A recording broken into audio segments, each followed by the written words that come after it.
thank you so much for being here tonight and for joining us in this first of the series of our debates, zooming in on policies that we're seeing rolled out in the first 100 days of the second Donald Trump administration. My name is Jessie Manistow, and I am the Director of Debates here at Braver Angels. And whether you support or oppose President Trump or any of these policies, it is safe to say that they are shaping the conversation across our country and around the world. And too often, these conversations do not cross party lines. So that's what we at Braver Angels were founded to do. That's what we want to do in this moment. And so we thank all of you for being here with us tonight and helping us do that. Again, we extend an extra special thank you to Numbers USA for co-sponsoring this debate tonight. You will hear from them during our seventh inning stretch. But for now, I'd like to take a moment to remind us why debates are part of the Braver Angels toolkit. Remember that a Braver Angels debate has no winners or losers. We're not here to persuade the other side. You're allowed to persuade the other side. I'm not going to prevent you from doing that if it happens. But that's not the purpose that brings us together. What we're here for is to better understand the other side. What are they trying to say? What are the values behind what they're articulating in their own words and not the words of the people in our own echo chambers trying to characterize them? You might say we're trying to disagree more accurately, in keeping with the Braver Angels way. So with that in mind, I do want to remind you to please, when you speak tonight, if you speak tonight, and I hope many of you will, please speak only for yourself. Articulate your own views rather than attempting to characterize the views of those you disagree with, because after all, they are here to speak for themselves. And you will, of course, have the opportunity to ask them questions of curiosity, and I hope you will do that as well. So tonight, we will be debating the resolution, Resolved, End Birthright Citizenship. Some of our speakers tonight will share, I am sure, what that policy proposal actually means in their view, or help us better understand the proposals put forth. In other instances, it's possible we would have phrased this resolution differently. We always put a lot of thought into how we phrase that proposition.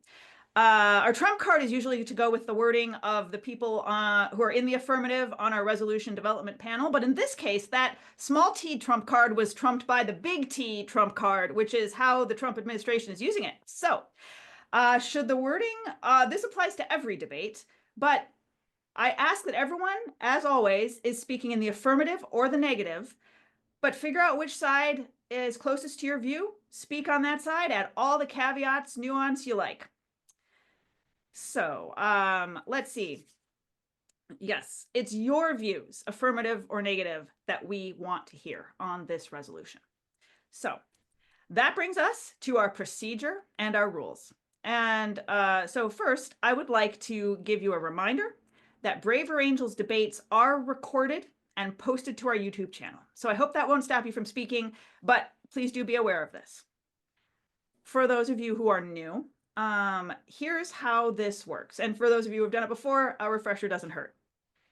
If you're, we'll go back and forth with speeches in the affirmative and the negative. We will start with 4-minute speeches. Depending on how many people wish to speak, we may shorten that as the night goes on.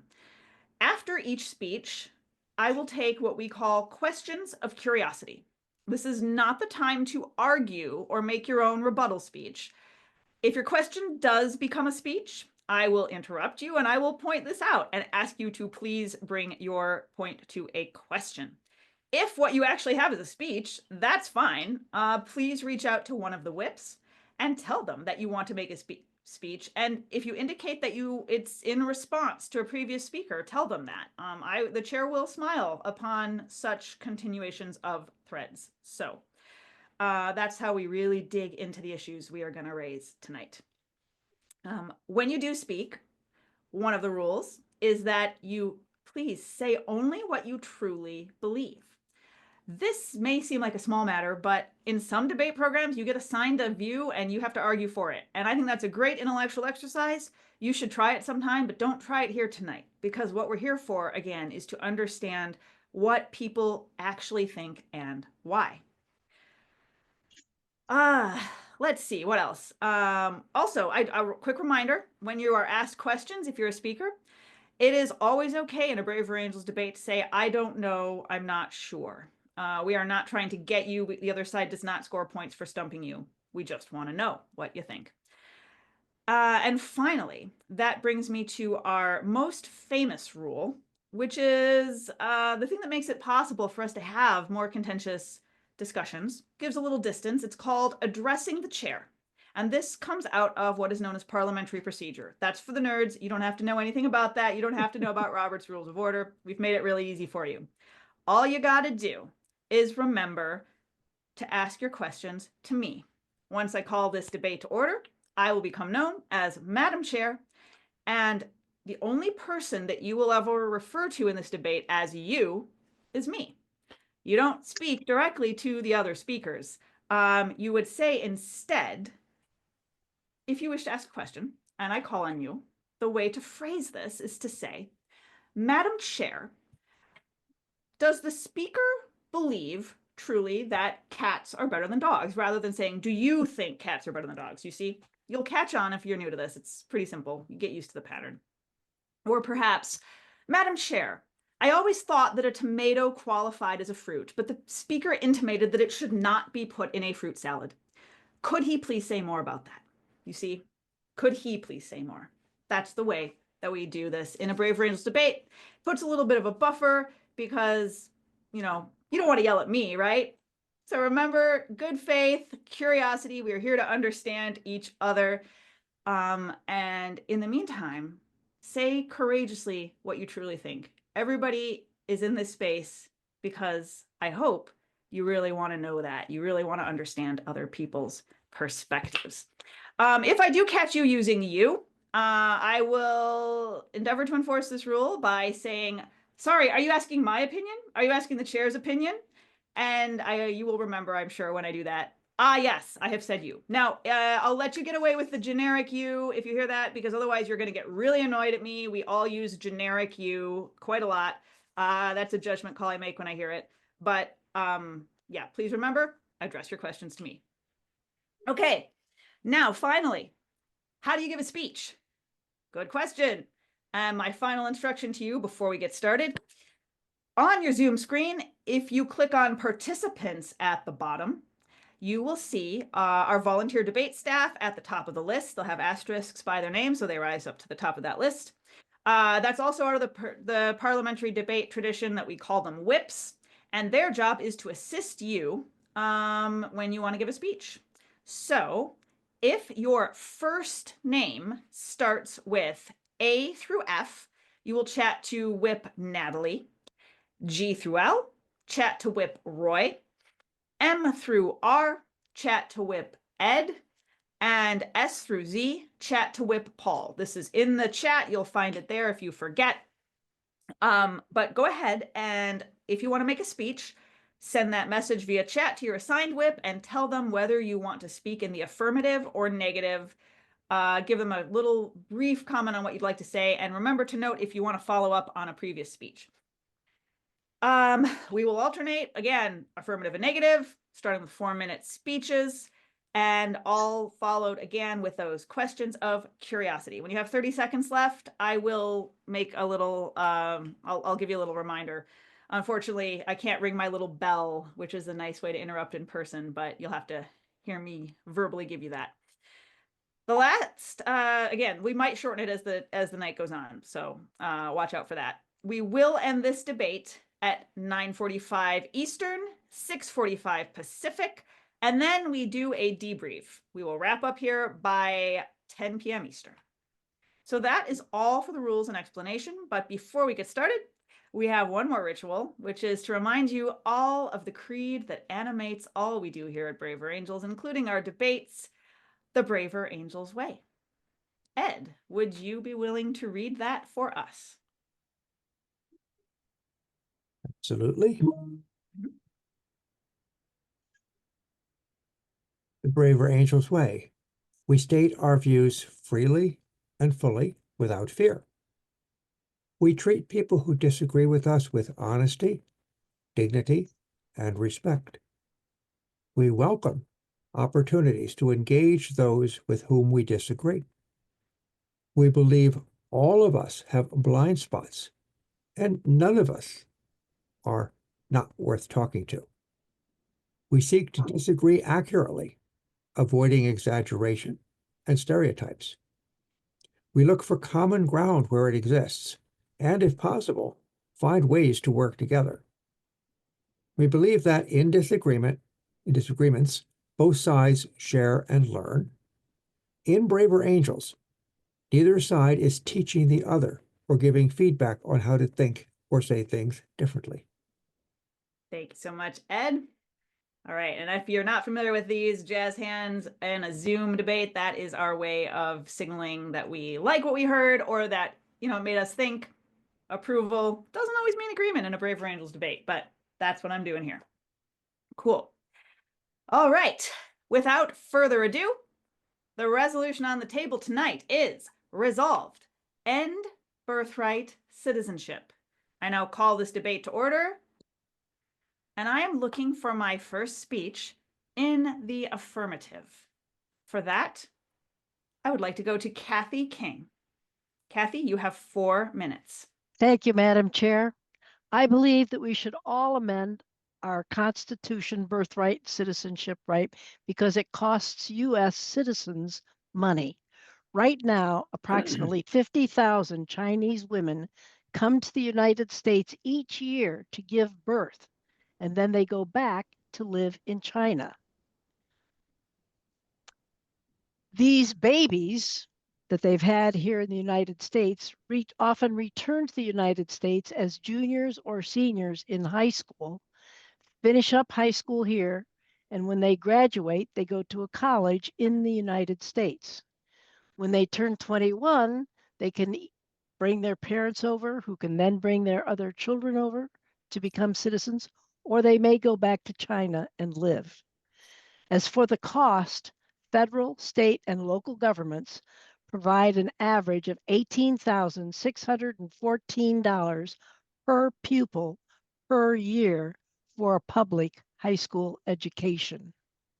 For post-secondary schools, the government spends an average of $30,228 per pupil per year. Add that up, and you're talking about over $6 billion a year for educating the Chinese students who have come to the United States to learn and live here or not, depending. And we can't just choose to let pregnant Chinese women visit and give birth in the United States to obtain citizenship for their newborns without allowing the same opportunity for pregnant women of other countries to do exactly the same thing. This practice of coming to America to give birth hasn't been going on that long, only since about 2009. This practice is relatively new, and we haven't suffered too many consequences. As a matter of fact, I'm 78 years old, and I'll say that it hasn't really impacted me at all. It does impact the life of my children and of my grandchildren in several ways, including the fact that money is being used for Chinese students as opposed to American students, and also the those who stay take American jobs, job potentials away from my children and my grandchildren. So it impacts not me, but it impacts my children and my grandchildren, and it is for them that I make this argument. Thank you to our speaker. If you would like to ask a question, please raise your Zoom hand. I am looking for questions of curiosity for our speaker. Do I have any questions? Yes, October. Thank you, Madam Chair. My question, Madam Chair, is if the speaker, or why the speaker thinks that this is a relatively new situation, because it seems that she referenced 2009, and I would say it's been going on much, much longer than that. So I'm just wondering why she said 2009. Sure. To our speaker. Yes, because that's when it really kicked in the hardest. It has been going on, and we don't have people just from China. We have people from Russia. Russians sometimes come, and Mexicans and a lot of other countries send their people here. But it really kicked up in bigger numbers from China starting in 2009, or yeah, 2009. Let's go to John Eldon. There. John. Okay, yeah. So, real quick, Madam Chair, does the speaker believe that the problem is only what we call birthright tourism? Or how about people who've been here a long time? Would you make the same rule for both? Thank you. Thank you. In this particular situation, they come with the thought of returning, of the children returning. So that's where I'm mostly focusing my emphasis. They're not coming as tourists. They're coming with a thought in their minds of eventually perhaps becoming citizens of the United States through their children who have already come in advance. And their children become citizens, so then their parents can become citizens and their siblings can become citizens as well. So that's where my focus is. I see so many hands up. We are going to have a lively debate tonight. Just to keep moving along and get speeches, we're going to limit to roughly three questions. So let's go to Tim Durin. Thank you, Madam Chair. I was wondering, the speaker indicated that she has not been impacted by the concern she has on birthright citizenship, but is concerned for her children and grandchildren. Why does she feel that her children and grandchildren would be more impacted since she has not been? Thank you. Because, thank you for the question. Because this has only been going on since 2009 in any significant numbers. It's going to keep growing, and these people will be living in the United States, these people who come from other countries, including China, and they spend a lot of time here. They become citizens. They bring family members over, and so it's just growing. Every single year it grows. And yes, I know we all come from somewhere, Ireland, Scotland, from my part, but it's it hasn't impacted the job situation that much, but it will over years.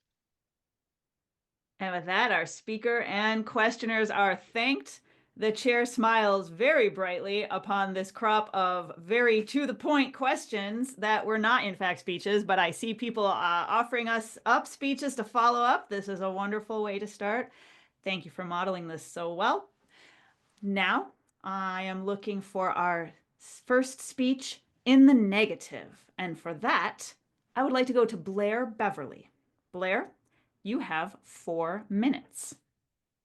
Thanks, Madam Chairwoman. And I'm happy to talk about why I think that protecting birthright citizenship is an economic necessity for our country.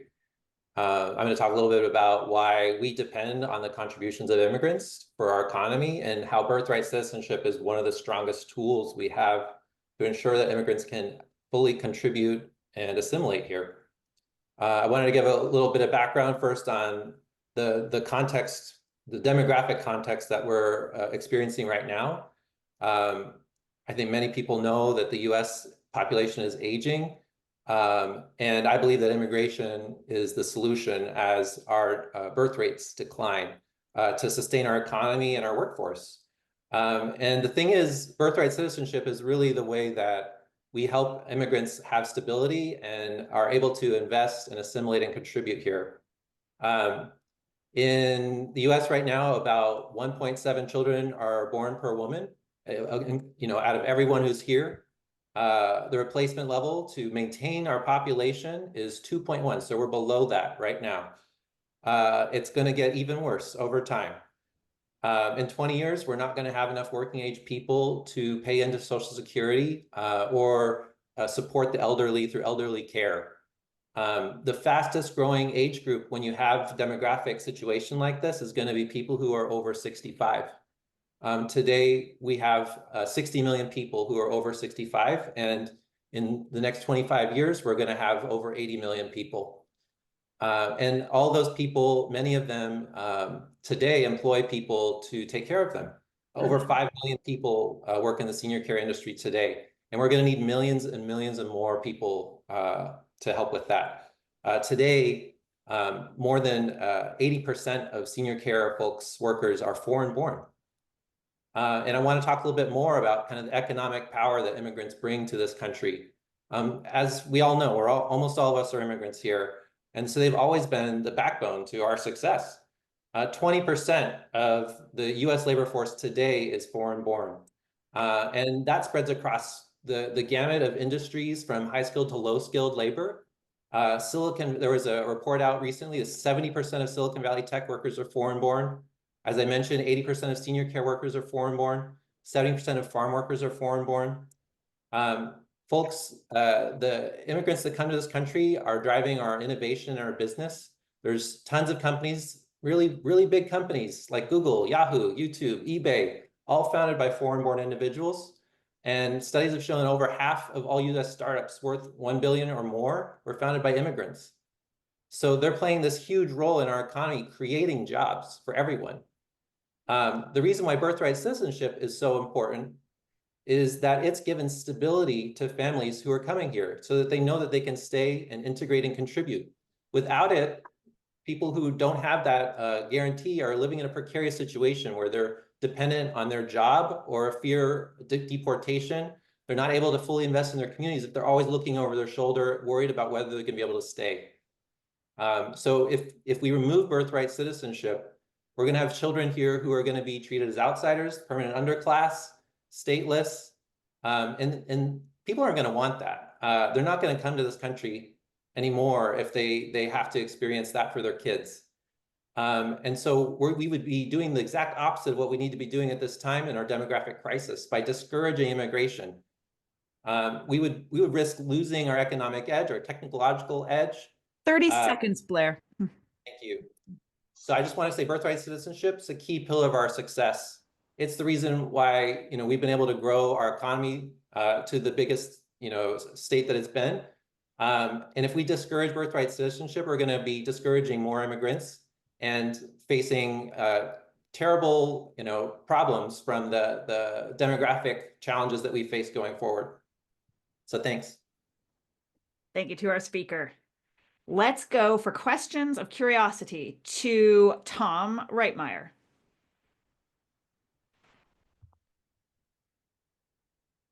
Thank you. Can you hear me? Yes, we can. Okay. My question is for the first speaker. I'm sorry, we only footnote. Ask her to footnote. I'm sorry. Ask her to footnote. Tom, we're only taking questions right now for the current speaker. So for that, I'm going to go to Mark Snell. Okay, can you hear me? Yes, I can. Okay. My question is this. I understand the speaker's points. I guess the question I have is when you look at all the hundreds of thousands of people who come to this country, how important is it to our economy to have birthright citizenship? Yes, there will be people who are affected by it, but how important is that?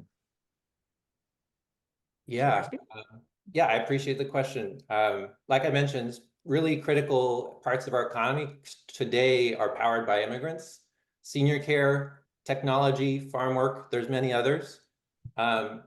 If we want to, and many of those folks have not just taken jobs, they've also created many jobs, created trillions of dollars of market cap, stock market growth. A lot of that, like I said, half of all startups worth over $1 billion are created by immigrants. If you discourage immigrants from coming here by taking away birthright citizenship, we're not going to continue to experience those benefits. Additionally, we just need workers going forward. We're going in the wrong direction demographically to have the workers pay into Social Security to provide that senior care.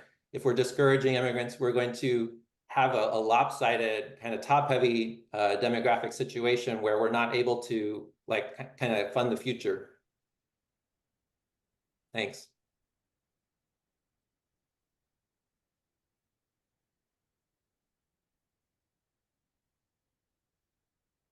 Lost your audio, Madam Chair. All right. Can you hear me? Yes. Thank you. Sorry for that. Thought I had a nice new microphone, and it's so much for that. Anyway, thank you to our speaker and our questioner. Let us go to our previous speaker for a question. Kathy? Yes. I'm not against immigration, but I want us to be able to decide who is let in. And I'm wondering how you would. How our, not me, but our speaker. Yes, exactly. I wonder how our speaker would decide which people are coming. I mean, if we haven't vetted them or anything, they just come and they land and here they are. Yeah, that's a great question. And I do think it is a different question than whether or not we should have birthright citizenship.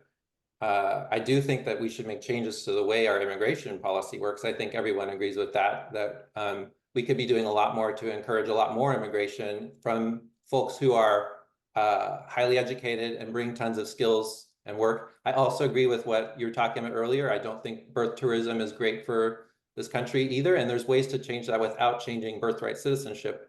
Just by changing the way that visas are given to people, you can have stricter guarantees and more tighter screening measures when people apply to have a visa here. So I would probably take those pathways instead of going after something that's fundamental from the founding of the, well, not the founding, but fundamental to our country. Thank you to our speaker. And one final question from, let's go to Jack. Thank you, speakers. I have a question for the last presenter, Blair. I was wondering if the way you put a lot of, I guess, importance to birthright citizenship to attract citizens and immigrants here, I just think there's, America offers so many things. Immigration and birthright citizenship are not the same topic, and I don't, when I think of the things that attract immigrants, because my family's are immigrants, there's a long list of things. So the freedoms, I mean, it goes on and on. Birthright citizenship is not a factor. You can have visas Can we on come 5 years. to a question, Jack? Yes. I was saying, when the speaker put all this importance on birthright citizenship as a carrot to get these important immigrants into our country, did he think about the changes that are really on the horizon, like AI, that affects the type of workers that we need and how many workers at all? A merit-based system, perhaps with 5-year guarantee instead of birthright citizenship. So we don't need that necessity. And the simple fact that I'm not sure if a lot of people understand this, but American citizens live better than 90% of people on the planet. In fact, there's almost a billion people without electricity. So why, if you factor all these things in, do you think birthright citizenship is what we need to attract anyone to this country? Yeah, I'm really glad you asked that, or I'm really glad the question was asked. I think I work in the tech industry, and I work with a lot of folks who are here on visas, and I think the universal thing that I hear is how afraid they are about losing their job or not being able to stay in this country and being so dependent on their job for that. And so citizenship is actually a really powerful guarantor that gives people the confidence to really invest. If that was taken away and people had no chance of, or much less of a chance of helping their children integrate into society, it would be a strong discouraging factor, preventing people from wanting to assimilate and learn the language because they would be at risk. I think, you know, maybe many of us have seen some of the things that happened lately where folks like Venezuelans and Haitians have lost their, you know, visa exemptions being turned away. That's because they're not citizens. If being dependent, if you're not a citizen in this country, it means you're very dependent on others, on your job, potentially on the government. People don't like that feeling of being dependent on others.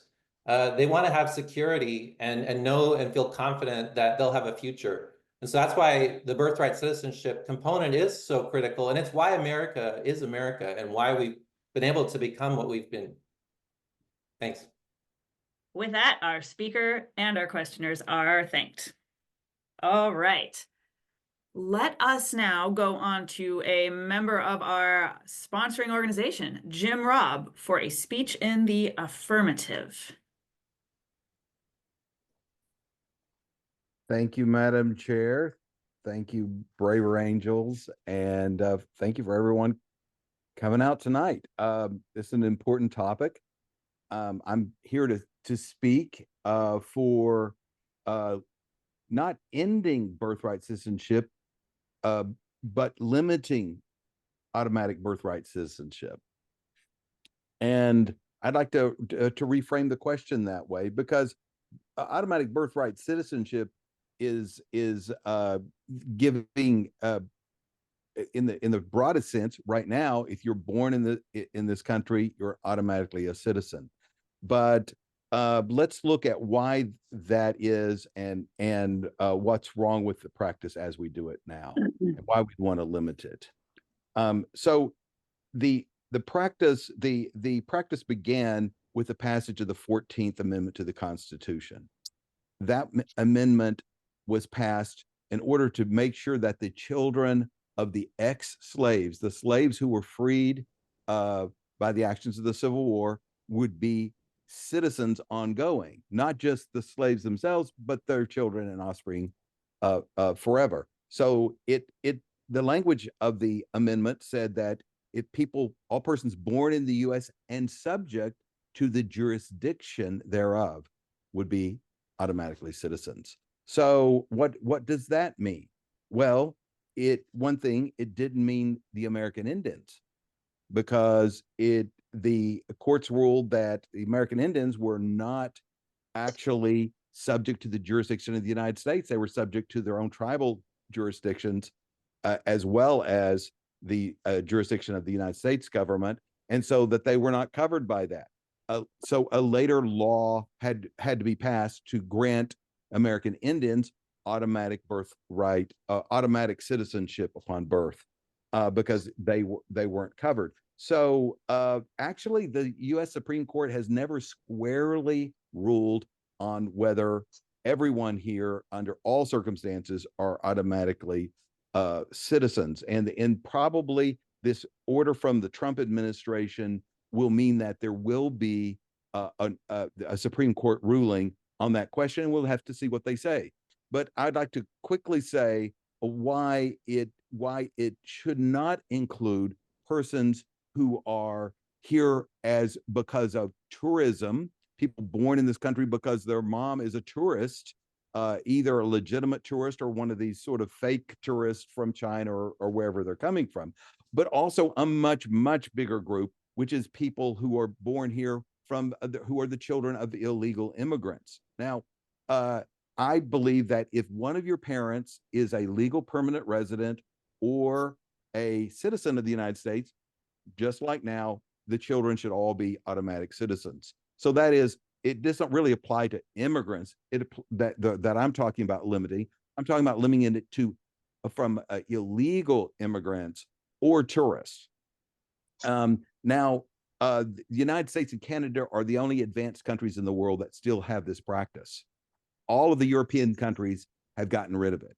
Britain has gotten rid of it. Germany has gotten rid of it. France.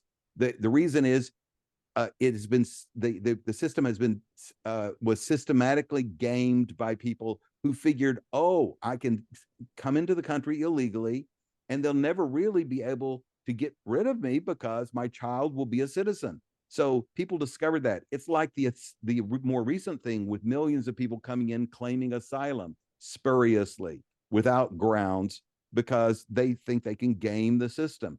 And the problem with Seconds, Jim. Okay, the problem with it is that it takes the will out of the democratically elected representatives, the government, and gives it to people who are gaming the system. It's outmoded, it's unnecessary. And one other thing that's really important in this, the children born to, say, someone who comes from Mexico illegally and then has a child here, that child is already automatically a citizen of Mexico, can go there anytime, can work there anytime, can vote in their elections, can have a passport. That's true of most every country in the world. So these are not people born here of illegally present persons are not children without a country. They have a country, it's their parents' country. So I think that we should limit this practice to whom it was actually intended for, which are people who are lawfully in the United States. Thank you to our speaker. And now let's go to DJ McBride for a question of curiosity, please. Thank you for the speech. The speaker said that this has never been to the Supreme Court before. I wonder if the speaker is aware of the United States versus Wom King Ark of 1898, when this exact issue was brought up and resolved. Yeah, I was reading about that today, and there is a big ongoing debate about this because it's not exactly the same issue as I understand it. There's a lot of nuance to it. Many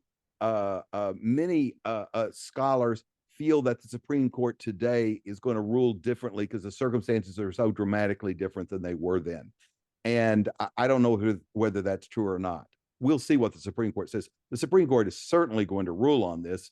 That's why the Trump administration did the executive order to get it to go to the Supreme Court, and we'll see what they say. I mean, if the Supreme Court says we got to keep the system the way it is now, well, then we'll, if we want to change it, we'll have to look at another constitutional amendment. But that's getting the cart before the horse.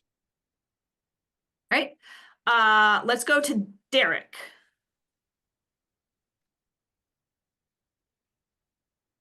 Hi, can you hear me? Yes.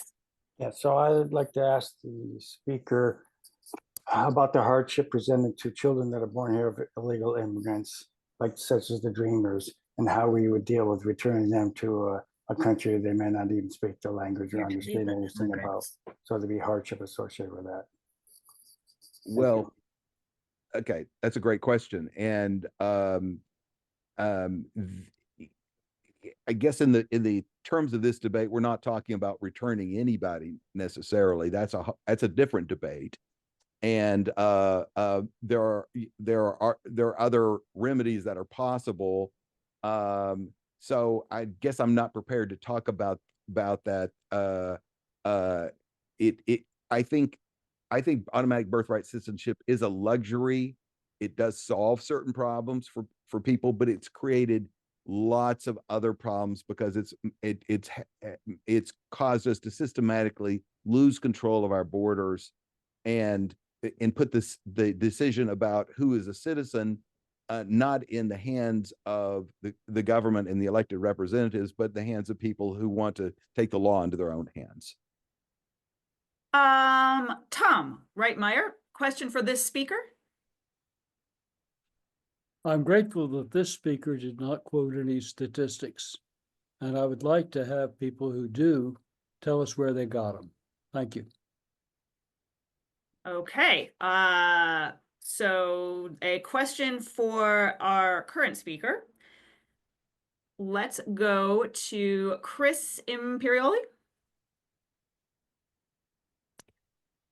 Yes, sorry, just pull up my question.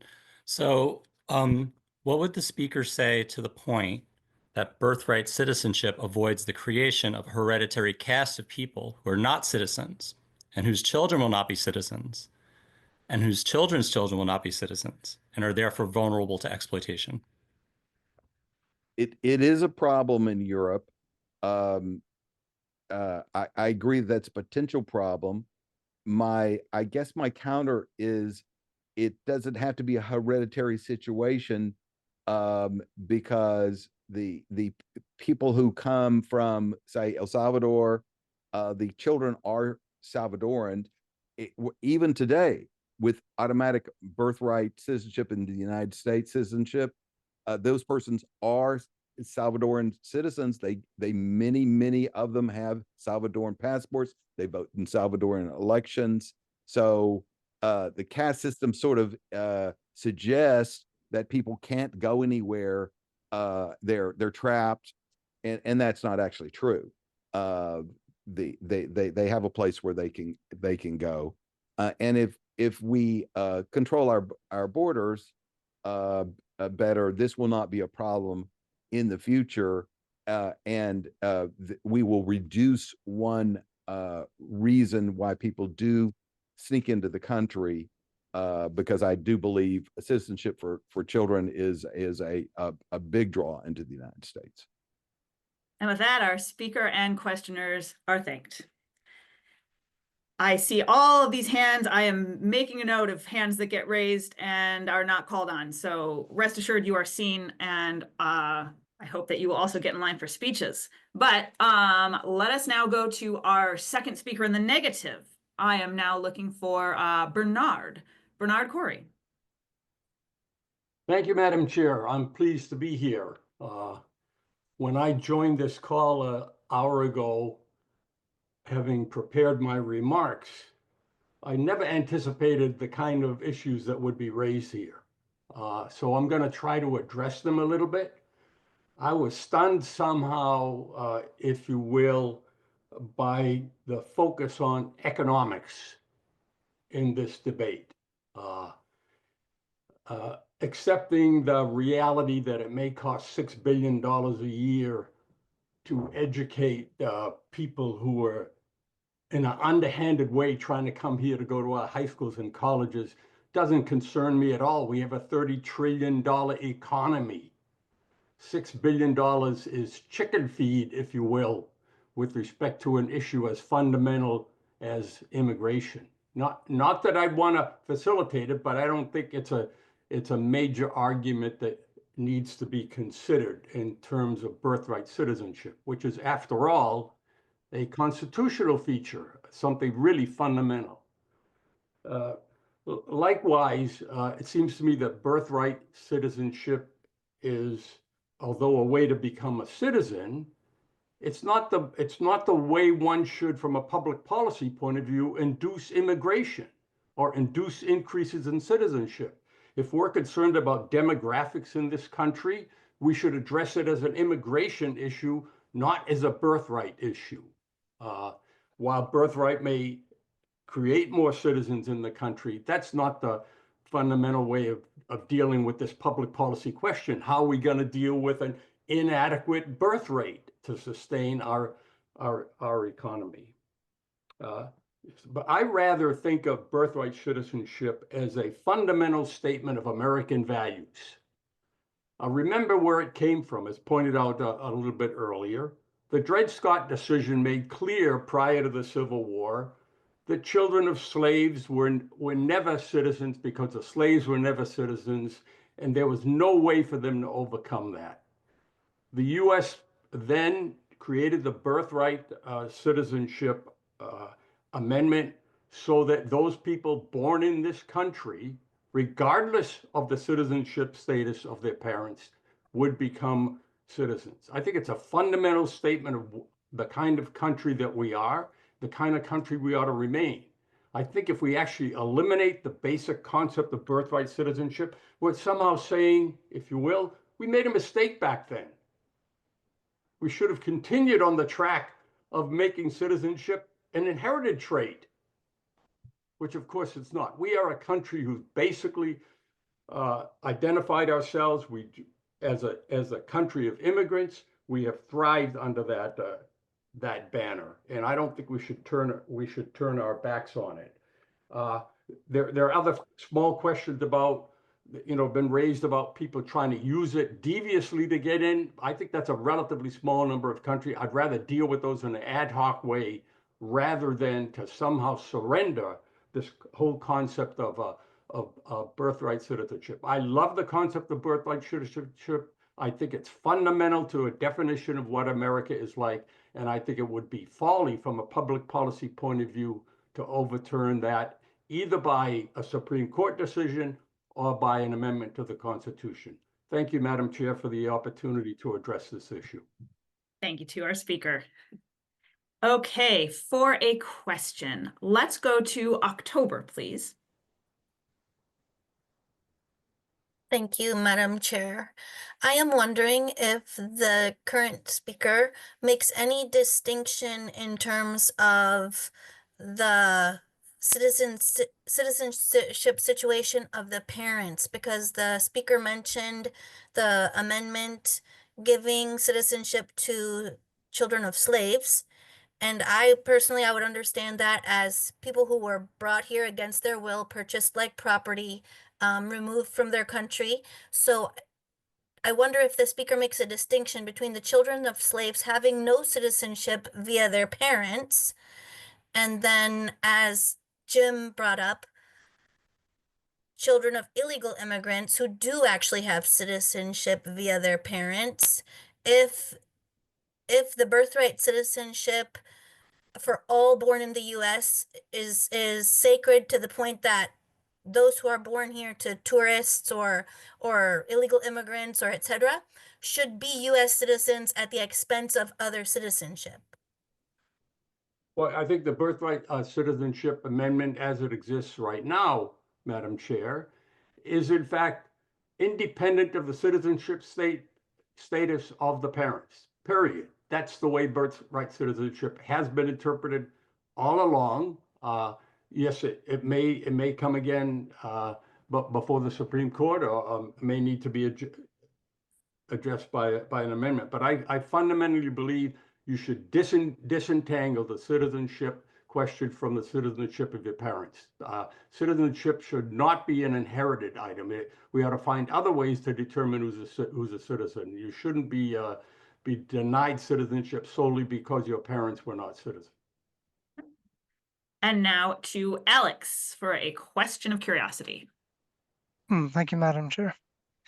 So, would it be, or does the speaker, trying to figure out what order to say this, sorry. How does the speaker feel about the naturalization process and whether it would be feasible to rely primarily on that for the children of immigrants, bearing in mind that, of course, they would not have done so when the birthright citizenship law was made because of all of the problems with attempting to naturalize freedmen and their children and all of the problems that racism would probably cause in that process? Well, if I understand the question correctly, I'm not really challenging or even second guessing the naturalization process that does exist right now. I think birthright citizenship is a separate process, and I would not want to surrender it or subject it to a secondary review under a naturalization process. So I would still fundamentally prefer to preserve birthright citizenship as it is written, as it had been interpreted up until now, and disagree right now, although understand the dynamics of its being challenged in the current political environment. And for one more question, let's go to Lawrence. Does the speaker in any way react to conservative arguments which lawyers have recently made, showing that the birthright citizenship clause, as a previous speaker noted, is all about whether the parents are fully functioning citizens of the country, therefore excludes people who are not citizens from having their children become citizens. And another argument against it, which I'd like to hear your reaction to, is that the speaker's reaction. Yeah, okay. Okay. Well, Is it, right. if the question is completed, let me try to address that. The 14th Amendment right now is totally silent on the citizenship of the parents. All it refers to is essentially, without quoting it, a person born in the United States, subject to the jurisdiction of the states, shall be a citizen, period. It doesn't say anything about who your parents are, how they got here, when they got here, anything like that. I mean, I just like the clarity and the beauty of that. And so that would so while I understand that there are arguments, there always are legal arguments, lawyers are fairly sophisticated, they could challenge my own interpretation, my own reading of that amendment. The amendment doesn't talk about the parent's citizenship at all. It merely talks about the child being subject to the jurisdiction of the states, period. And therefore, the parent's citizenship, again, as I interpret I'm not an attorney, as I interpret the 14th Amendment, the parent citizenship is irrelevant. Now you can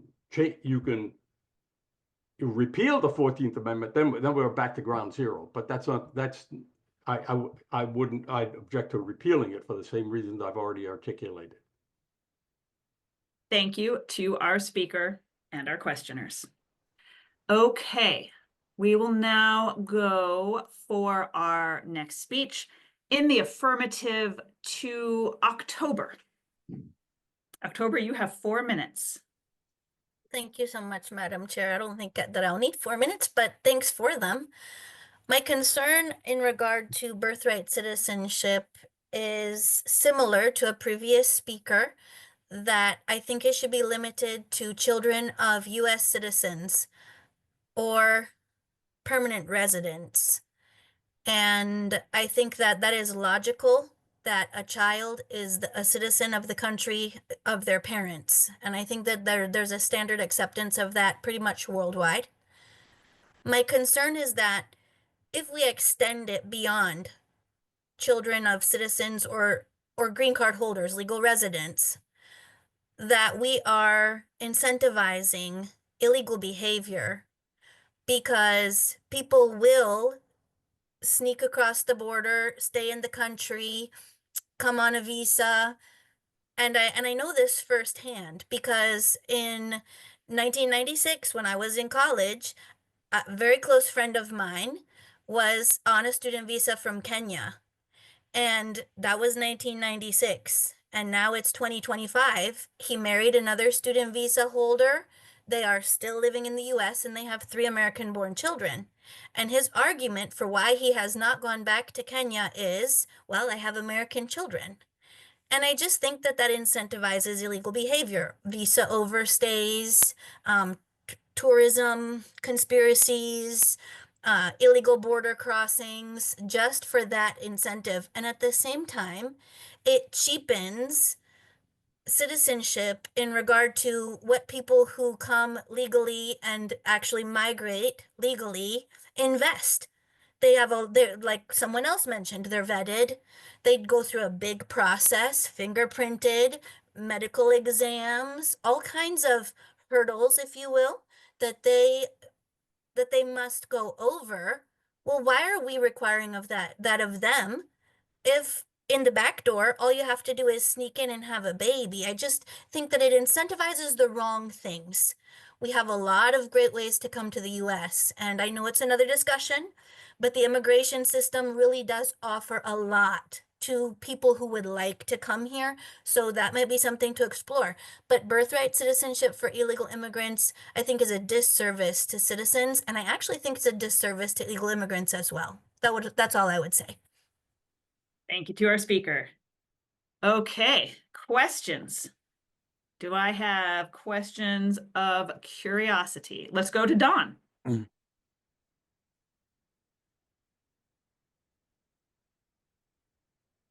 Did we lose Dawn? I think he needs to unmute. Yeah, thank you. Sorry. There we go. Thank you, Madam Chair. I was wondering if the speaker could talk about her opinion on whether something which is correct is necessarily constitutional, in the sense that can we redefine what a person is simply because we think that it will further our beneficial goals. So for example, just give you example, 50 years of liberal loose construction of the Constitution, where you can change the meaning of a word simply because the original meaning doesn't really apply to our policies. So I guess that's my question is, do you think we can just redefine the word? Does our speaker, not me, right? Does the speaker think that we can just redefine the word in order to pursue policy goals? I really, personally, I don't think that we should be redefining words to pursue policy goals. And if the questioner has perceived me as redefining some word with that intent, then I've been sadly misunderstood. I don't mean to redefine words at all. And I just think that maybe we need to explore maybe what the words were. I'm a little bit of a loss because I'm not sure what word you're referring to, but in short, no, I don't think we should redefine words to reach our policy goals. Thank the speaker, Madam Chair. Thank you so much. Let's go to Ruth.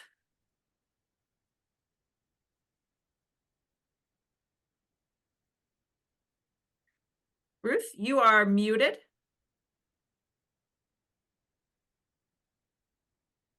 Can we? There we go. Madam Speaker, I understand the last speaker, and several speakers who have spoken in the affirmative are most concerned about people who sneak in. But I would like to ask you, what about people who we have sought after, whether we are a corporation or an educational institution or a hospital, or people who need educated nannies or someone to teach their children language? What about the people who we've brought in and who don't yet have their citizenship? We will have to wait quite some time before you can get it, or would you not let their babies be considered citizens? Would our speaker consider those children citizens? Right. Indeed. To our speaker. Thank you, Madam Chair.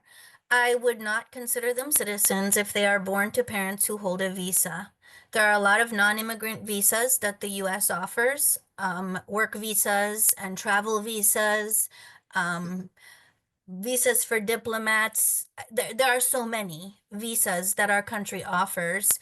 I think that the scope of this debate is really about birthright citizenship. So I would agree if their parent is a citizen or a green card holder, a legal U.S. resident, they should receive citizenship because on some regard, this is their country.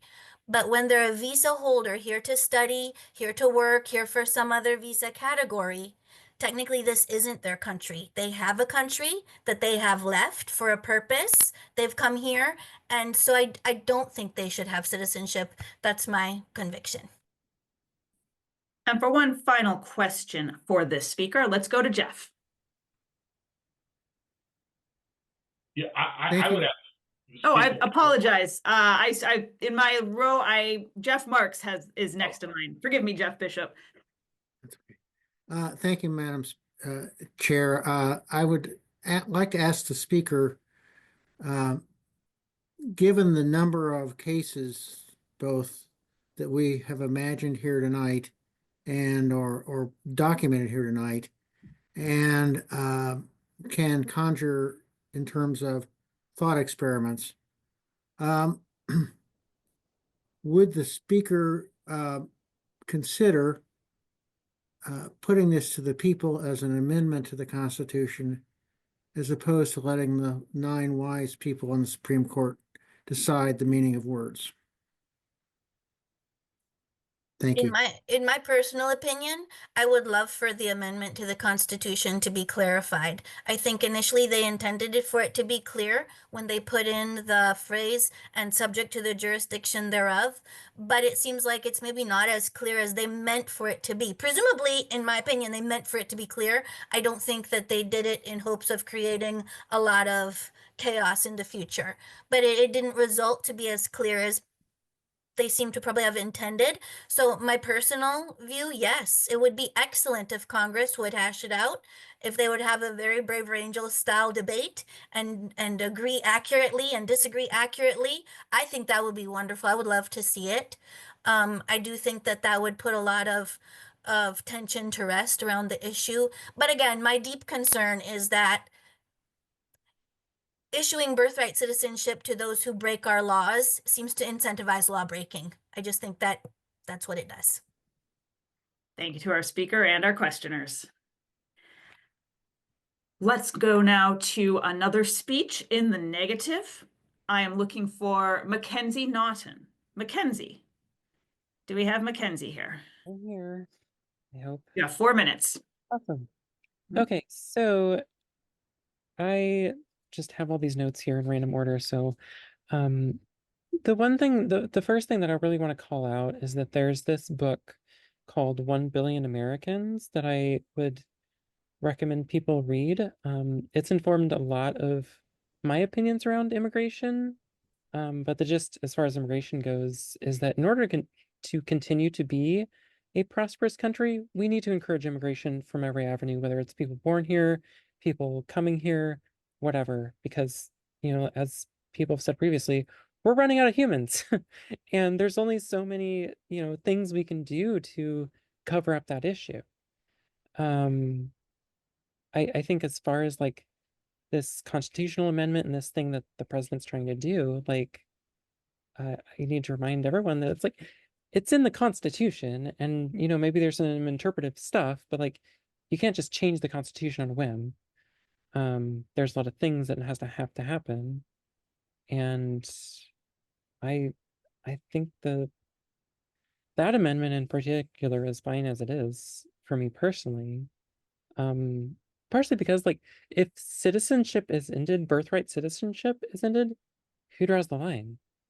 Like, do kids have to take a citizenship test on graduation day or get kicked out of the country? Like, there's, if we take away this clause of the Constitution, things can go really crazy. I think, as far as, people coming in and like, oh, it's so bad. I think I just have an issue with this, like, thing of like illegal immigrants or what I call undocumented immigrants. Like, maybe that's a sign that the fact that there's so many of them is a sign that we need to change the laws, not a sign that we need to change the people. It's kind of like speeding.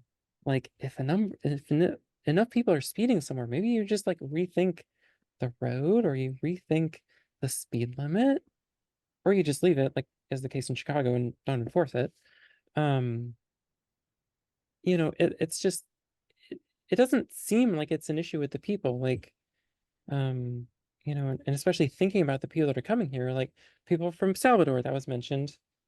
I've been to El Salvador, tons of gang violence there. That's not a great place to raise your kids. Venezuela, completely failed state. That was started happening like years and years ago. Guatemala, no jobs because of like there's like water issues and things like that, probably because of climate change. So it's like nobody's leaving their country, picking up their family and just being like, hey, sayonara, I'm gonna walk or hitchhike my way hundreds and hundreds of miles to cross into this country illegally. Like, they're not doing that because it's a choice. They're doing that because that's the only way that they have to survive. 30 seconds. I think that's like something that really bothers me. And I think, there's been also this mention of like you know, who's deciding who gets in and like who's doing the vetting and like people need to be vetted before they get here.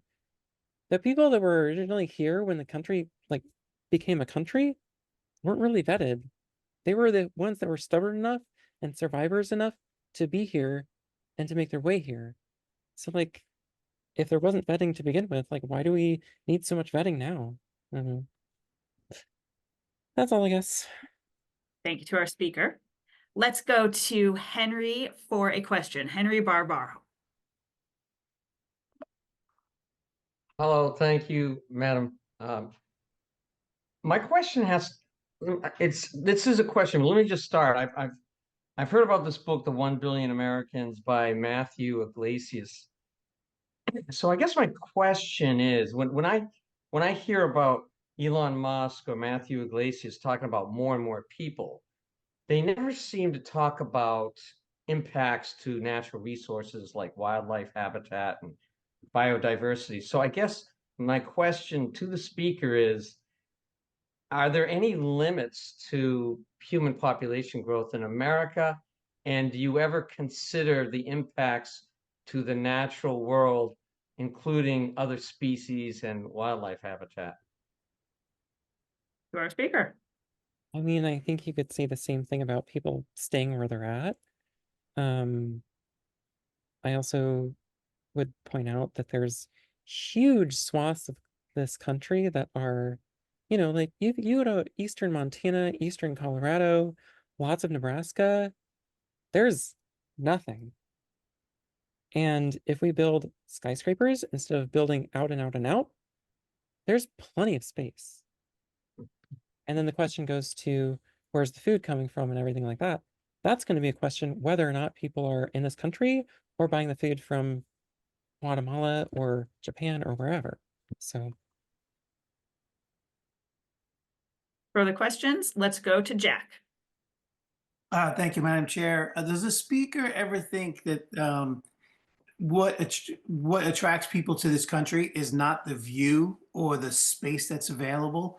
It's the ability to make a living due to the economy. Someone questioned why we talk about economics. I realized in that moment I am passionate about this issue fully because of economics, right? Because well, it's all economies are just a game of balance, right? We have unemployed Americans. We have 40 million poor Americans. You guys can Google that and look it up. We have homelessness at a record. We have our own people that need help. We have Americans who are unemployed. It's immigration works when it's a win-win for business and the immigrants. And you know we can't have a free for all unvetted. I mean, we're not the Wild West anymore. Times have changed, and I wonder if you factor that in. That if some of our your decisions. I'm not factoring anything in. Our speaker maybe though. Let's go to our speaker. sorry, my internet kind of kicked out. Can you repeat the question, please? In 1 second or less, I'm going to say it's all about economics. People aren't coming here for the view. You know, they're coming here for jobs, and jobs are limited by a fragile economy. Do you take that into account when does a speaker take that into account when she thinks that we can invite 1 billion people here? It's not just about space. It's about making a living in that space when you get there. Otherwise, it could be Guatemala in Montana if you don't have a job. And that's it all comes down to economics and our massive debt and our massive poor that are being neglected as resources are diverted. So do you factor in economics at all? I do. I'm not prepared to argue about the economics of mass immigration right now. I think that was actually covered in that book as well. But, with more people comes more businesses, comes more jobs, typically. One more question for our speaker. Let's go to Norm.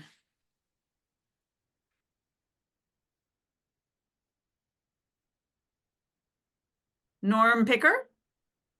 There we go. sorry. Mhm. Okay, my first time participating, or first in a long time if I have before, but so and I came in late, so forgive me. I wanted to make a few comments. I guess they're kind of questions, but Well, I'm going to ask you to make tell one me. question for this particular question. speaker. Okay. Do you think that Does people the speaker think? yeah, the speaker, do you think that people are incentivized to enter the country illegally because they know their child can become a U.S. citizen if they are born here? I To our mean, speaker. sure, but my point is that like, let's make it easier to get in here without having to get pregnant. I hear that. Right? Thanks. Okay. With that, thank you to our speaker and our questioners. And right now, we are going to take a brief stretch break. If you need to go to the bathroom, get a drink of water, now's the time. But actually, you'll be missing out on something kind of special if you do so.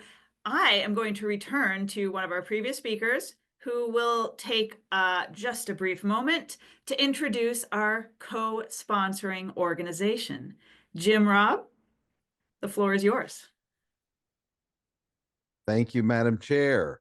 Yeah, Numbers USA is a proud member of the Braver Network, the network of organizations that belongs to Braver Angels, and it uses its methodology as we can. The purpose of Numbers USA is to address immigration policy and to give a means to be a voice for American citizens and to give a means to American citizens to address Congress, who ultimately sets all immigration policy. So we have 1 million people online. We have 6 million on Facebook. And what we do is give people immigration options that and then enable them to contact Congress with their opinions.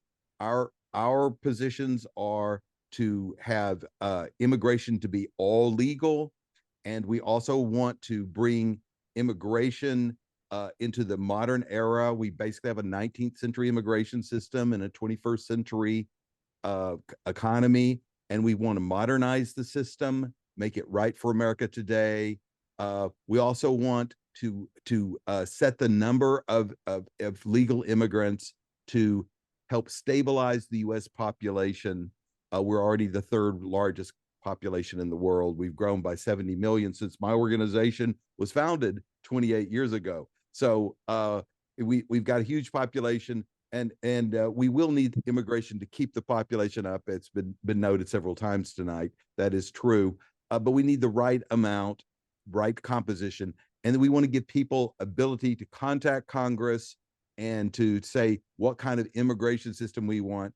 We are for practical reforms like mandatory e-verify for every American employer, and we're for getting rid of outmoded visas and shifting immigration to a modern 21st century basis. So thank you for the opportunity to sponsor. We love Braver Angels and are happy to be in cooperation and partnership. Thanks so much, Jim. And thank you again to Numbers USA.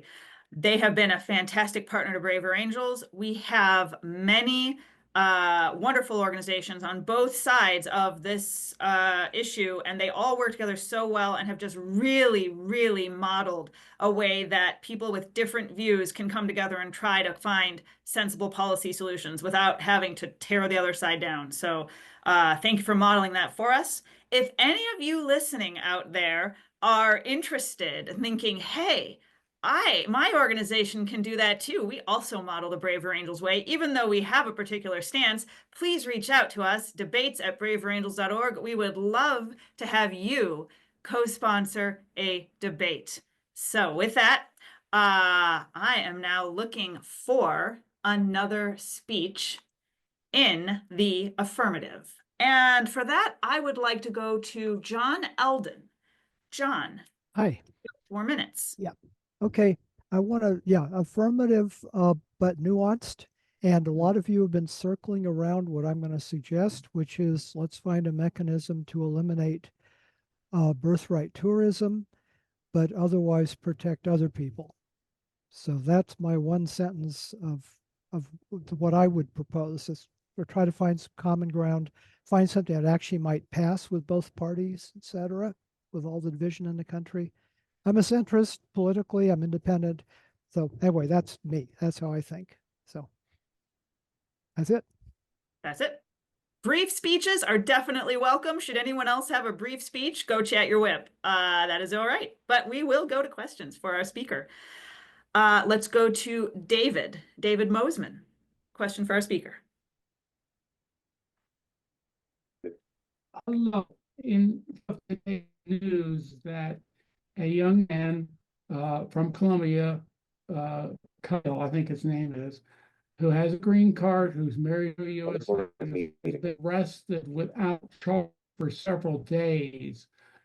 Whom should we follow? The courts and the Congress, or somebody with whom we agree but disagrees with the courts and Congress? Well, court, I mean, we're a nation of laws, right? So I'm throwing this back at courts, preferably at Congress. I think that's where laws are supposed to be made, and courts are supposed to interpret them. That's how it was intended. That's the constitutional way to do it. So I would make this appeal to members of Congress. Let's go to Sean Vo. Thank you. This position, I feel like it would pass. Although there is one nuance that I would like to discuss. Off the top of my head. Is this a question for the speaker? Yes. Yeah, would I support it? This when you talked about your policy, I was reminded of a single. I didn't talk about any policy. When the speaker talked about their proposed policy, I suddenly remember something off the top of my head. A story about how basically a young Russian man was a conscientious objector to the draft and left the country by claiming to go to Turkey for vacation. And so how would a proposed law handle the case where somebody pretends to leave their country for tourism, but is actually coming for something more serious like claiming asylum? Well, don't we have separate laws for claiming asylum? I mean, I'm with you on that. I'm not in favor of draft, particularly Putin. All right. Let's go to Nils Brubacher for a question of curiosity. Thank you, Madam Chair. It's Brubaker, by the way, Nils Forgive me. Brubaker. Yeah, I would like the speaker didn't give a lot of detail about what he's proposing. So I would ask does he think that, I'd like him to explain how it would work, and also would it not require a constitutional change? Because right now the law is, as a previous speaker said, the Constitution is very clear, very straightforward. It's any person born or naturalized as a U.S. citizen. So how can you just create a congressional law that says something different? That's my question. Okay, that's fair enough. And it could be an amendment to the 14th Amendment. I'm fine with that. My big objective in this, and I admittedly haven't thought out all the devil in the details, you're right, but my main objective is to try to find something that addresses the so-called tourism, birthright tourism, which I'm in the southwest corner of the country, San Diego, so we get a lot of it. And so I'm just trying to find a way to allow people that are, if you're established, even if the parents aren't legal, if they've been established members of the community, I'm okay with letting their kids be citizens. But if somebody just comes in, one that's already pregnant comes in and leaves and drops the kid here, takes off, that's the anchor baby thing. That's what I'm trying to address without throwing out the whole thing. And with that, our speaker and questioners are thanked. All right. Short speeches are totally fine. We have about, it's getting to that time of night. So if you don't think you can fill 4 minutes, please don't be shy. Contact a whip, and we would like to hear from you. But for now, I am looking for a speech in the negative. And for that, I would like to go to DJ McBride. Thank you, Madam Chair. I'm a big fan of the intent of the Constitution. Unlike many of the words that were written in the original Constitution, like the first draft, we actually have detailed documentation about the debates during the construction of the 14th Amendment. Senator Cowan asked, "Is the child of a gypsy born in Pennsylvania a Pennsylvania citizen? If so, how about the children of Chinese?" To which Senator Conness replied, "Indubitably." This was one of the major reasons why the United States versus Woonkin in 1898 went the way that it did. Now, if we disagree on this, that's fine. The solution is to change our Constitution. And we've done this before, like with the absolution of alcohol. Thank you. Questions for our speaker?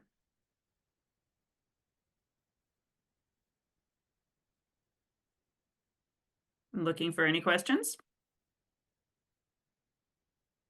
Let's go to April. Could the speaker explain more clearly the case of 1898 for those of us who don't know much legalese? Absolutely. I'll give a short summary of it. So Wong Kim Ark was the child of Chinese immigrants who was a naturalized, became an American citizen because of his birthright. He went to go visit his family in China. Then when he came back, he was denied access to the United States. That case went through all the lower courts and came into the Supreme Court, in which it was resolved that even though he was born of Chinese immigrants, he was still legally an American citizen.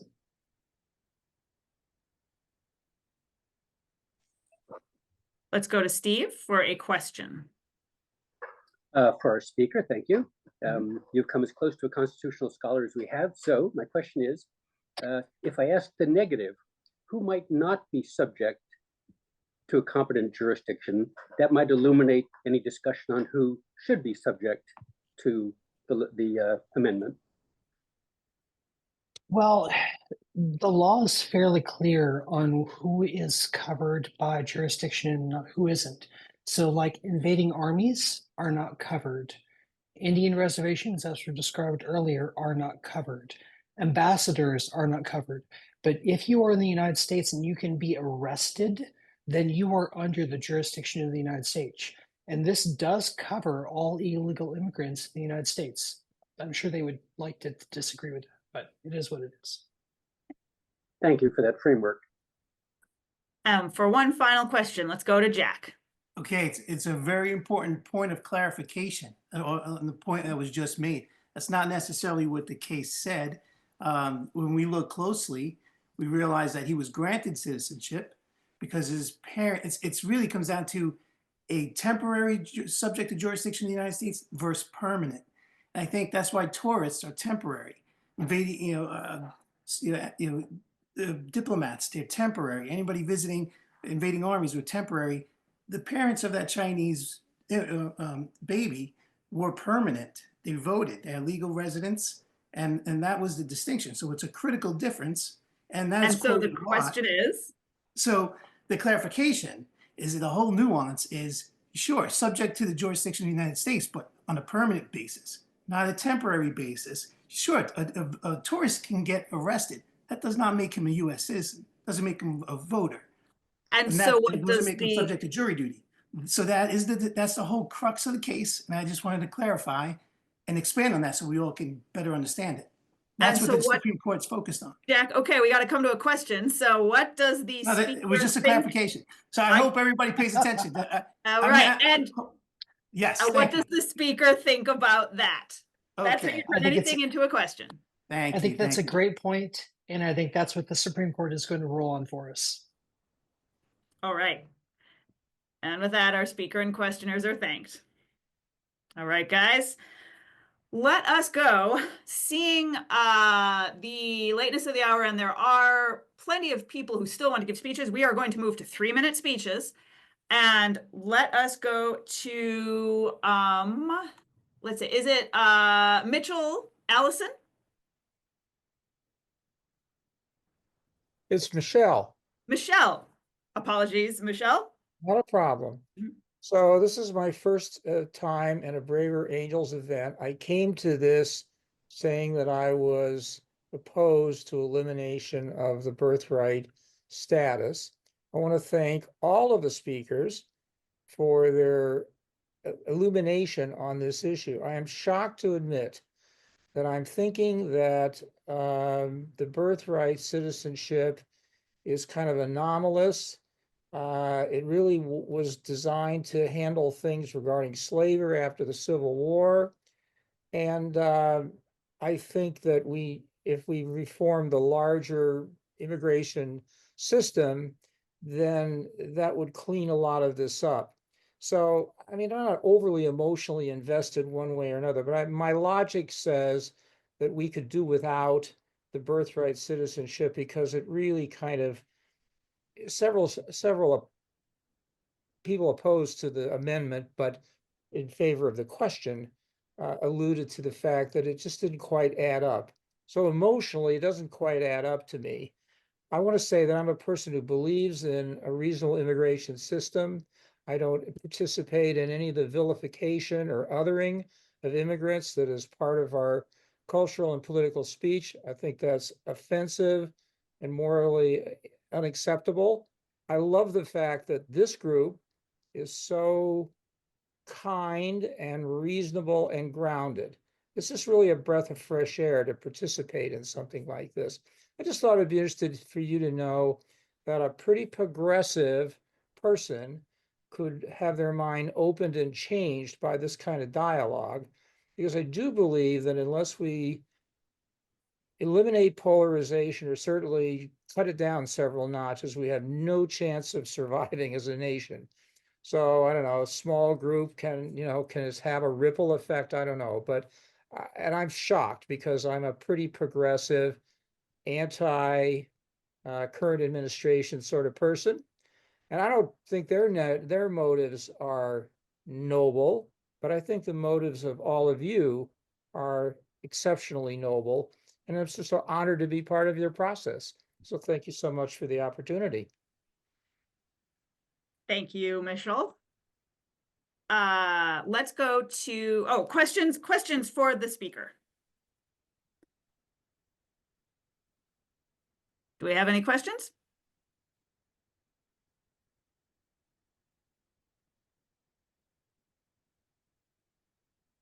Seeing none, let us go on. Our speaker is thanked for sharing that observation. That just is why we do what we do. So that is always, the chair will always smile upon that. Really appreciate that. So we are now looking for our speech in the negative. Let's go to Don. Thank you, Madam Chair. I wanted to put this point in context in terms of my statement in the negative. This is not a single issue. It has to be put into the context of what is going on related to Donald Trump and how he is degrading fealty to the Constitution. Let me attach this to that. This is just one policy proposal that he feels he can, leverage. And the point is not just to do this, but to demonstrate that we don't have a functioning constitution anymore, so that he can just make decrees, and that's how he will run the country. Now, specifically to this, I've been a conservative and a strict constructionist for 5 decades. And I have seen liberals and socialists talk about a living constitution, meaning that they can change the meaning of words in the Constitution to fit whatever their policy goals would be. And I'm outraged to see that this same tactic is being used by people who probably at one point had considered themselves strict constructionists. So let me make a very basic common sense point. A word means what it means, and you can't change that just to fit your policy goals. So let's talk about specifically the definition of what a person is. a person is not just a Black person who had been a slave. A person is a person, and we all know what a person is. If we go to an argument which says, well, the people who drafted the 14th Amendment only meant the word person to mean a Black person who had been enslaved, then that would be similar. And so therefore, none of the rest of us are, the 14th Amendment, that part doesn't apply. I would suggest that that if you look at the First Amendment and people having religious freedom, that religious freedom doesn't apply to Mormons, because the founders who wrote the First Amendment did not intend for it to apply to Mormons. So it's the same type of thing. A person is a person, and no legalisms, no baloney like that is going to change that fact. Now, as far as jurisdiction is concerned, if you have to obey the laws of the government, of the federal government, you are by definition, under its jurisdiction. So that's a specious argument. The point of this is that if you want to make the change to this, to make it, to end birthright citizenship, you have to do it through a constitutional amendment. And that will never happen because the democracy, the people of this United States, the massive bulk of them owe their citizenship to the 14th Amendment, and they will never allow this. Perfect timing. Let's go to questions of curiosity for our speaker. Let's go to Trina. Hi. Excuse me. Mm-hmm. I actually I wanted to make a comment about what Michelle said, and I didn't get my hand up quickly enough, and I was wondering if I could just make that. Apologies, we can only take questions for this current speaker. Yeah, I tried this speaker. I tried to do it right after her so I could get it in, and I didn't get to, so that's it. I apologize. Let's go to Lisa. Thank you, Madam Chair. Very quickly, I'd like to point out, I am to the left, and I had this jacket well before Sarah Palin was a household name. That's supposed to be a joke, but I have a question for the speaker. On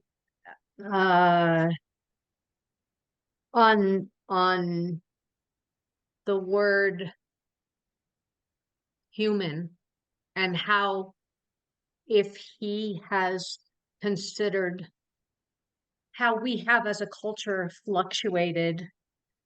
And I will just present as evidence that it wasn't until 1924 that Native Americans were given the status of human in the United States. Thank you. And what does our speaker think about that? Well, thank you for the question. The Constitution does not mention the word human. And that's a very important distinction, particularly as we're talking about personhood under the Constitution. The fact that Black people were not considered to be persons, or that at various times Native Americans were not considered to be persons, or that women were not considered to be full persons, does not change the fact that they are persons. We simply had failed to recognize their personhood. So I hope that answers the question. Basically, as someone can explain to me, I think there's a couple of differences. For instance, I don't believe in corporations being persons, but that's another issue. My addressing it is, what is a person under the Constitution? And that would be anyone now who is a person, a living, breathing person. I think it should be common sense what a person is. Sorry. Let's go to one more question. Andre. Yes. Does the speaker consider that the Constitution was written over 200 years ago and that at that time personhood was defined as something different?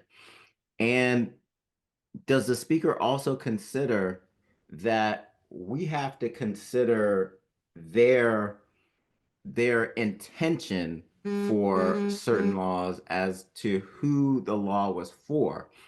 Because if we look at the history of affirmative action was for Black Americans, but then they extended it to other people, and it was deemed that it was racist, and it got kicked out legally.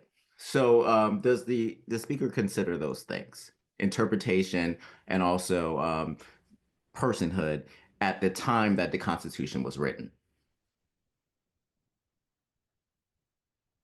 Oh, sorry, you're muted. Sorry, I want to hear what you have to say. Sorry. Thank you for the question. The Constitution includes all of its amendments. It is considered to be, I can't remember the legal word, but it is not separable.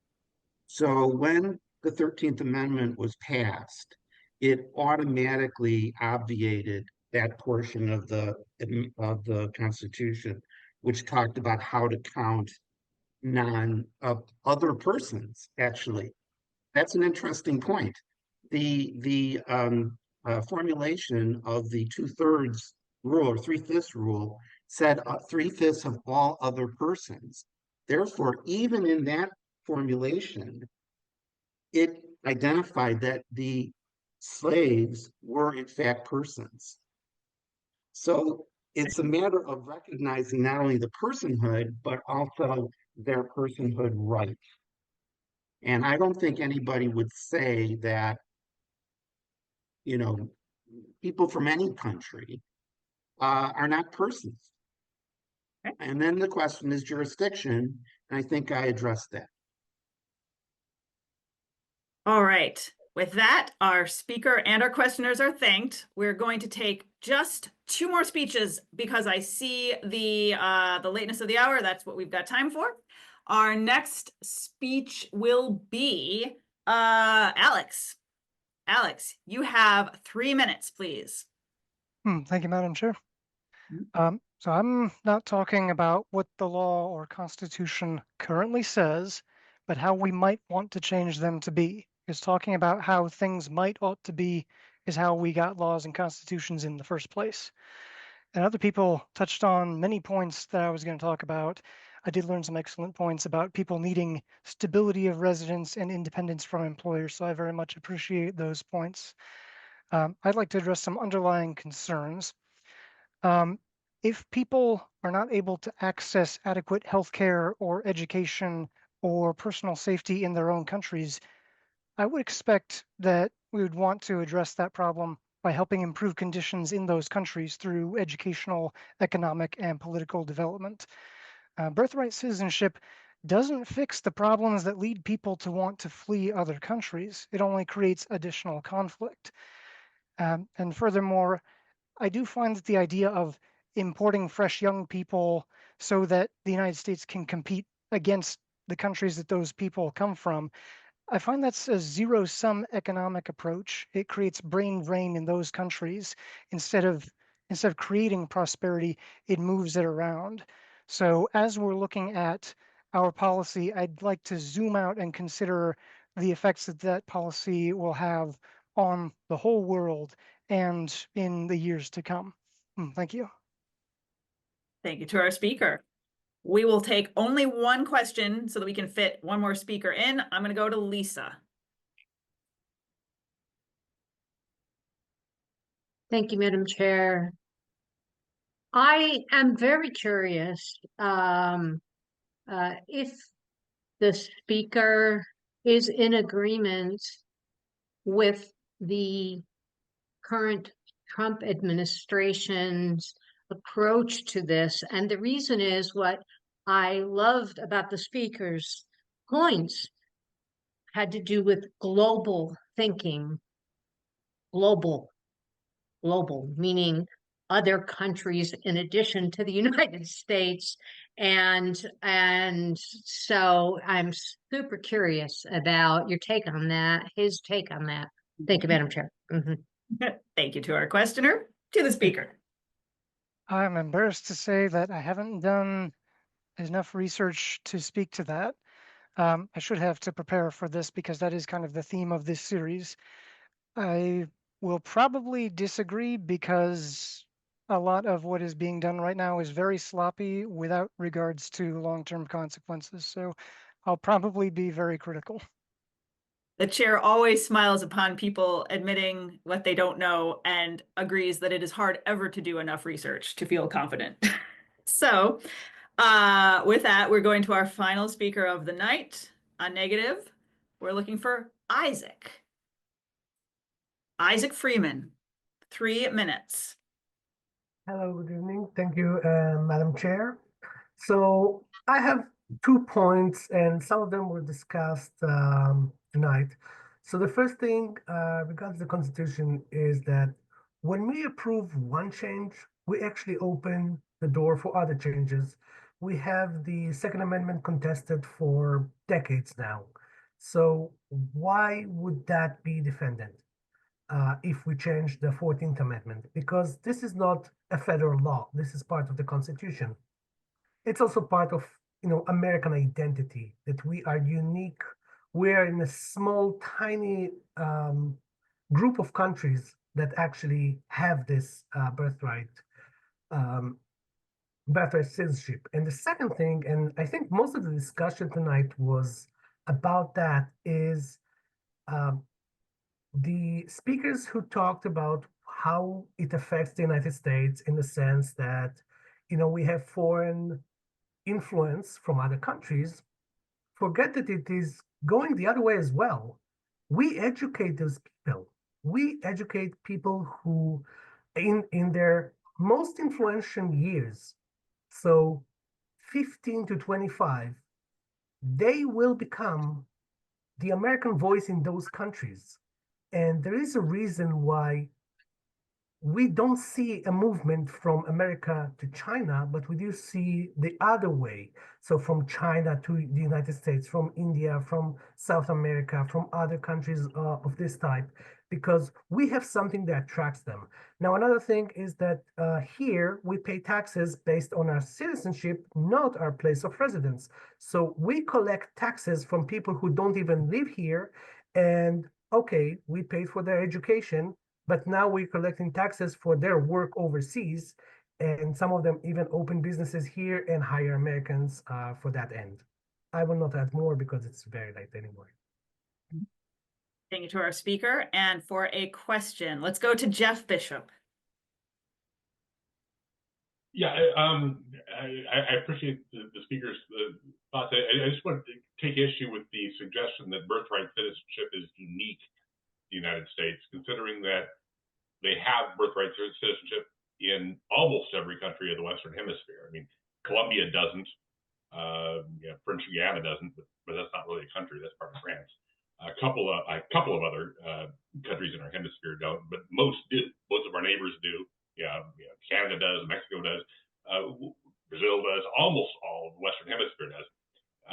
So I'm really curious, and this is not, this is not just the last speaker. It seems to have been a recurring theme. Where did we get the idea that that really is such an unusual thing when it's actually the norm for our half of the world? To our speaker, comment on that. So if you listen carefully, I said we are in a unique small club. There are 12 countries in the world, which is, I think, 5% of the world. Not all the countries are necessarily in the Western Hemisphere. We also have like 2 or 3 countries in Africa that also allow it, and 1 in Asia. So I did check that. However, we are the only ones who debate it because I wouldn't say no one, but very few people move to Canada or to Mexico or to Argentina or to Brazil in order to have that, because That is why we are a superpower, because we are able to take people from all over the world. And by giving them citizenship upon birth, well, they say, well, their parents would be citizens and their brothers and sisters, but they can also go to the military. And I will not expand on this here. Those who know what I'm talking about probably know I cannot expand on this, but the intelligence community has a lot of people who were born and raised overseas, and that's what makes them very valuable as intelligence sources, because they are US citizens, they think like us, and they know the other side better than anyone else, and our adversaries do not and probably will never have this advantage. With that, our final speaker and questioners are thanked. All right, it is getting late here. Do I have an appropriate motion? Motion to adjourn. Adjourn. Do I have a second? Second. Thank you so much. With that, I call this debate out of order, and we may now go ahead and call whoever we want you and use people's names. Thank you so much for being here tonight. I think we could have gone on for quite a lot longer with many, many threads. I hope we'll continue these discussions in other forums. You know that this is a topic that Braver Angels is very interested in, immigration in general. Thank you again to Numbers USA and to all of the organizations that participate in our Citizens Commission on Immigration. If you want to set something like that up in your alliance, we would love to talk to you about how to do that. But before I let you go, we have the most important part of the night, which is our debrief. If you're new to this, all we want to know for that is, what did you learn and what did you enjoy? We're going to open up the chat. Please feel free to type into the chat an answer. What did you learn? What did you enjoy? And also, if you'd like to just share verbally, raise your Zoom hand and I will try to call on a variety of voices. Maybe some we hadn't heard from, some of you quiet observers or any of our speakers. What did you learn? What did you enjoy? Joan. Well, this was the first time I came, and it was wonderful. I applaud all of you who felt compelled to share. I just relished the chance to listen, and I think that Congress would do much better if they did it the Braver Angels way. Oh, thank you so much. You. Thank you so much, Joan. Thank you for being here. Oh, I love to hear it. You're welcome anytime. Bring your friends. I really appreciate that. Kathy, what did you learn? What did you enjoy? Kathy, you're muted. I like your smile, though.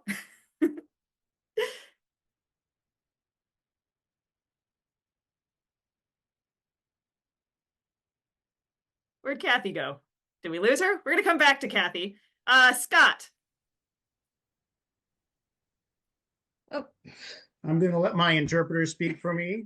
Okay. We registered separately, but we couldn't. We were a little late because we couldn't figure out how to get to the link. But this is our first time coming to Braver Angels discussion, and this is our date night, and we chose to do this tonight, and I'm really glad we did. This was I am pleasantly surprised to see that people on both sides of issues can actually have a productive discussion. I'm greatly encouraged by this. So thank you to all the speakers and the questioners. I'm fascinated with this process. And my name is Scott, and I approve of that message. Thank you too. Oh, it makes my day to hear that. Thank you so much for being here. Let's go to Natalie. What did you learn? What did you enjoy? I enjoyed the campaign message delivered by the previous set of speakers. I really enjoyed the depth of perspectives shared here tonight. I heard really thoughtful arguments that extended in lots of directions I didn't expect the debate to go. So I really enjoyed that, and also really enjoyed seeing lots of new folks here. It's always awesome to have new people, but I feel like we heard from a lot of new speakers tonight, and that was really great. I see Kathy back. Kathy, you want to try again? Sure. Can you hear me? Yes. Okay, I enjoyed the whole thing and I have softened my position. I'm sort of a little bit more in flux than where I started. We don't have to come to that conclusion, but somehow it's always nice to hear it, isn't it? All right, John Eldon, what did you learn? What did you enjoy? Well, I learned that Scott's an intelligent man. That's how you stay married. Yeah, good. Anyway, so I have a friend that talked about the two body in physics, talked about a three body problem with gravitation and everything, but he talked about the two body problem. You lock two people in a room with completely opposite opinions and you leave them there for a half hour. And if they don't kill each other by the time they leave, you've succeeded. And of course, we've succeeded beautifully on this. So it's important. It's really the whole message of Braver Angels is important. So Thanks so much, John. Yeah, the laws of depolarization in physics. And I have to say, like, you guys are saying nice things about Brave Angels. Give yourselves a hand. Like, we just created a container. You guys brought the ideas. You did it.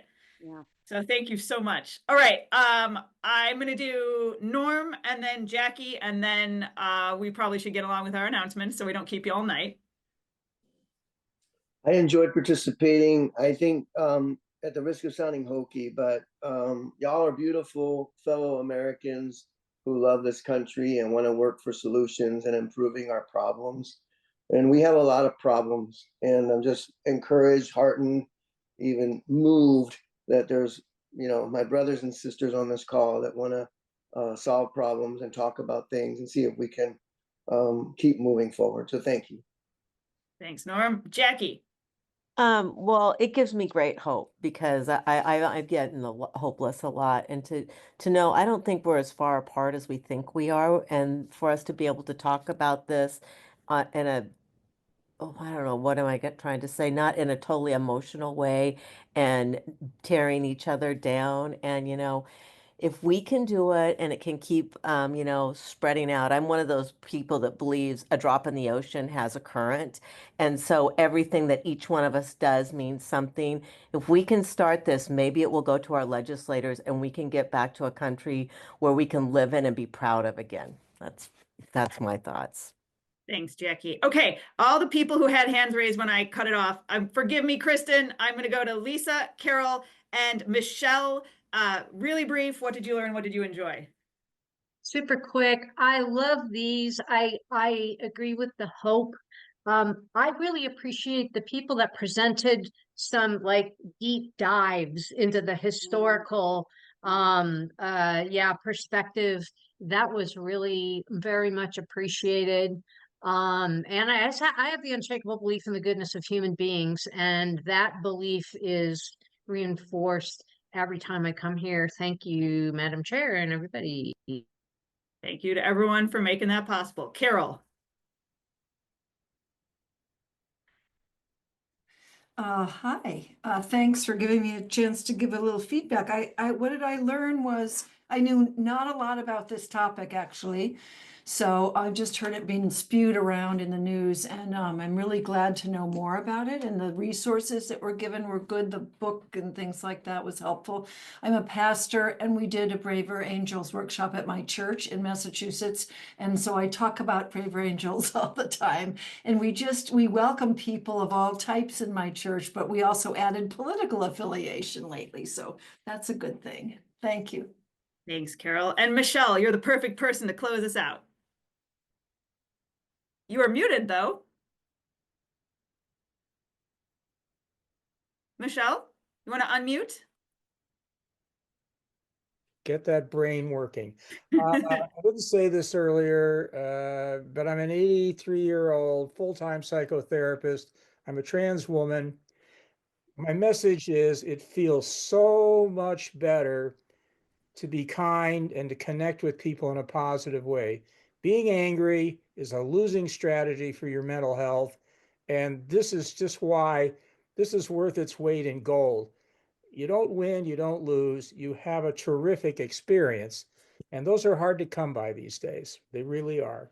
So thank you so much. Thank you so much, Michelle. That really means a lot. Thanks for being a big part of that tonight. Okay.